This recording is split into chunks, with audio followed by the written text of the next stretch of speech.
Hey guys, Coach Gans here. Well, I want to talk to you a little bit about bats today. We get a lot of emails on a couple of different issues when it comes to bats. One side of it is on the aluminum side, and it's in the way of quality and how much should a parent spend on a child's bat, particularly when it comes to younger players. How important is it to get an expensive bat?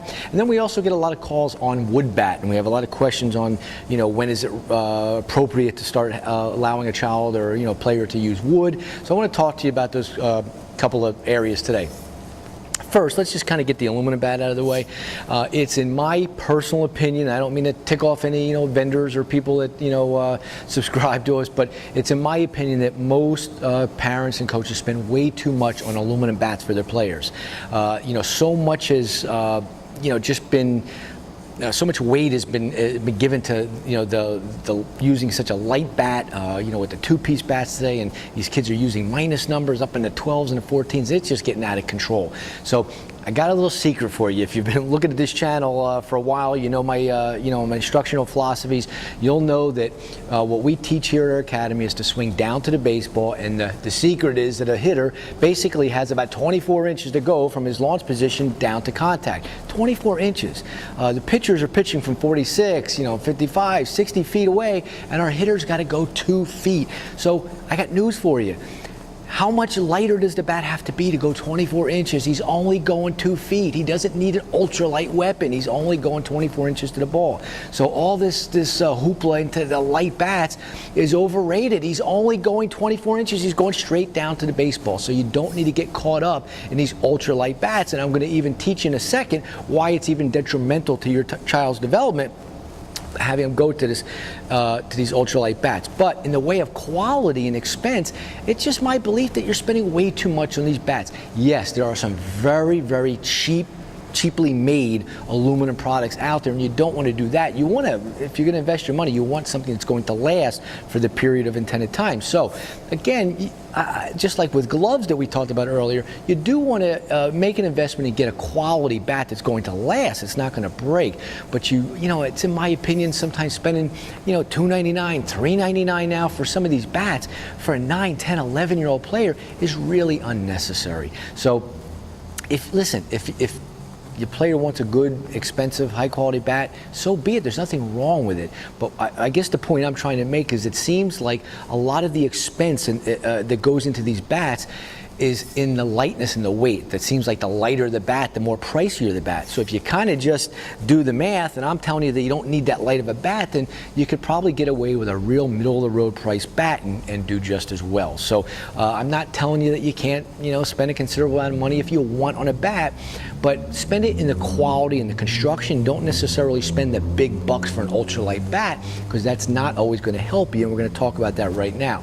That's going to kind of directly jump us over to wood bat, and we get a lot of emails about when is it appropriate for a player to start using wood. Well, I will tell you at T-ball age, the quicker you can get a wood bat in their hands, the better. And I'm just going to tell you that what we do with our travel clubs, and we do in my private instruction here, is we always work out and train with wood. Our kids, basically, when they hit with an aluminum bat in a game situation, that's like a treat for them. They never use an aluminum bat with me in my instruction, and they very rarely use it with us in our travel clubs.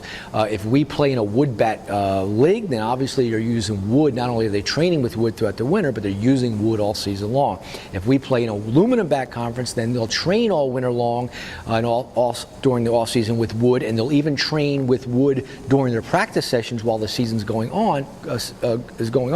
But they will use aluminum in the game. So when they get a chance to use an aluminum bat in a game, it's like a big treat for them. So again, getting back to what I'm telling you, get a wood bat in their hand as soon as possible. The whole premise behind a wood bat, real simple. With an aluminum bat, you can hit the ball off the barrel in towards your hands, or off the center of the barrel out toward the end of the bat. And there's a lot of forgiveness that goes along with aluminum, and a lot of times you'll make good, solid contact, even though you're not hitting the ball in the center of the barrel, in that hitting area. But with a wood bat, you don't get away with that. If you hit a ball off the end of the bat or slightly off center, you're just going to get a dribble, or you might break the bat. The ball's not going to go very far. It's obviously not going to come off the bat with much authority. So In order to strike the ball well with wood and get a good clean hit on wood, typically you got to strike that ball dead center of the barrel. So what happens with a player is, as he's training with wood, he is forced to really concentrate and keep his head down on that barrel and that ball as long as possible to ensure good quality contact. It just becomes inherent with them when they're constantly using wood. They understand that's a skill that they have to develop. Because of all that forgiveness that comes along with aluminum bats, we found that the hitters typically get lazy. They start losing a little bit of their concentration in the most important area, and that's in the hitting area when it comes to making contact. So again, we all know that you use wood up in the professional ranks. A lot of collegiate programs are now going into wood conferences, and you even see wood starting to trickle down into American Legion, and a lot of even Little League programs in a lot of the areas of the United States now are going to wood as well. So, and it's something that we encourage. We think it's better for the game. We think it's a little bit more pure when it comes to hitting. So again, when your child is young, 5, 6, 7 years old, get them using wood. I would recommend that you never let the player use metal until it's game time. Whenever you're working out, whether it's indoor or outdoor, you have practice sessions, training, tee work, make them use wood. It is going to make them a much better hitter. Like the aluminum, I kind of have a philosophy when it comes to, you know, the quality of the bat. It's the same thing. You do want a good quality wood bat. You know, I wouldn't recommend spending $11 on a wood bat, because that's kind of what you're going to get. But you know, you don't need to spend $100 on a wood bat either. Some of these wood bat companies now, it's become such a big industry, whereas years ago we had several companies out there making wood bats. Today we have hundreds, if not thousands.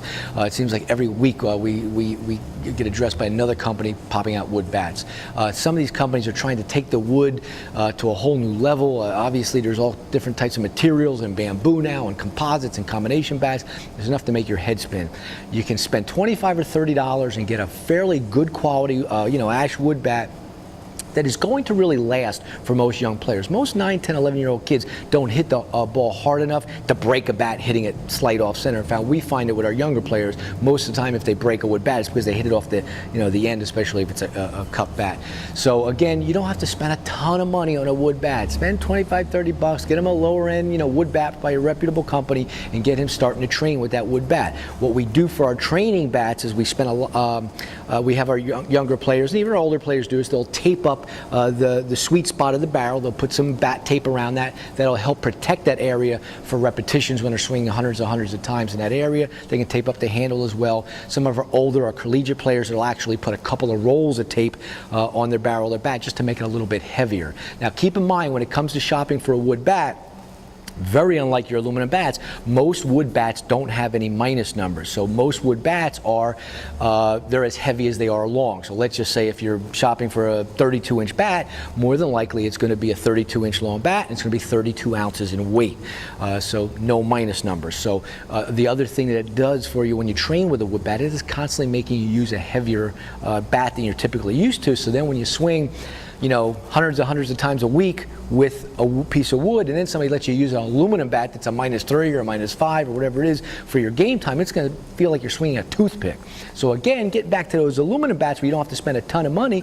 If you're training with your wood and you have a more inexpensive aluminum bat that might only be a -7 or -8 if you're a younger player, instead of spending all the big bucks on a -14, you don't need it. That -7 or -8 is going to feel like a -14 after you've been swinging this all week long. So you can see kind of how they're two tied together. But in the way of weight with your wood bats, it has become very popular now that they cup the end of the bat. They, you know, they take out some wood at the end, and they will give you a little bit minus numbers. I very rarely see over a -3. There are some kind of gimmicky bats out there that got you past that, but again, you're going to be very susceptible to breaking the bat, even with your -3s with this cupped end. If you hit it a little bit off center toward the end, you stand a greater chance of breaking it. But you know, there's a lot of bat companies with the way they you know, hone the handles down. They'll cup out the end a little bit. They can get you down to -1, -2, and now getting a little bit more popular, your -3 wood bats. I don't personally recommend it unless you're a very young player and you think he's going to be have a little tough time handling the wood. I don't recommend swinging a -3 wood, particularly if you're like a middle school player that's going to be forced to be using -3s anyway. Well, what do you want to use a -3 wood bat? That's kind of defeating the purpose. So yeah, it'll still make you concentrate more because it's wood. and it's less forgiving, but I'd also like to see that extra weight there. I think it's going to help you in the long run. So I'm not a real big proponent of minus numbers when it comes to wood, unless you have a very small young player who's very undersized and maybe is struggling a little bit with the wood. Then you can go to a -2 or -3 wood to get him acclimated before you get him into a straight, one-up bat that's not willowed out at the end. So again, that's kind of the philosophy between the metal and the wood. A lot of that is just my opinion, but I will tell you one thing, over and above my opinion, it's really fact. The younger you get your players using a wood bat, the better it's going to be for their development. I promise you that. Until next time.